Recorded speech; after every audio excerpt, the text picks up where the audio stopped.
Anggota Paskibraka Desta Feni Rahayu meninggal dunia setelah kondisinya sempat drop dan mengeluh sakit di bagian kepala saat latihan Paskibraka di kantor Gubernur Jambi, Sabtu, tanggal 7 Agustus tahun 2021. Berikut rangkuman fakta-fakta meninggalnya anggota Paskibraka Desta Feni Rahayu. 1. Keluhkan sakit kepala saat latihan pada Sabtu, tanggal 7 Agustus tahun 2021 pagi. Anggota Paskibraka melaksanakan latihan kembali di kantor gubernur, dan Desta diketahui kembali mengalami sakit kepala dan mual. Lantaran kondisinya itulah, Dara cantik ini dibawa ke rumah sakit untuk mendapatkan perawatan. 2. Sering merasa sakit ketika ditanya sakit apa, mendiang Desta selalu menjawab hanya mah biasa.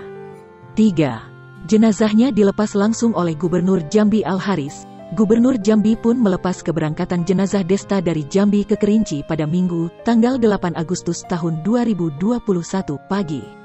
4. Telah dimakamkan Minggu malam jenazah Desta Feni Rahayu langsung dimakamkan di Bedeng 2 Kayu Aro Barat pada Minggu, tanggal 8 Agustus tahun 2021 malam itu juga.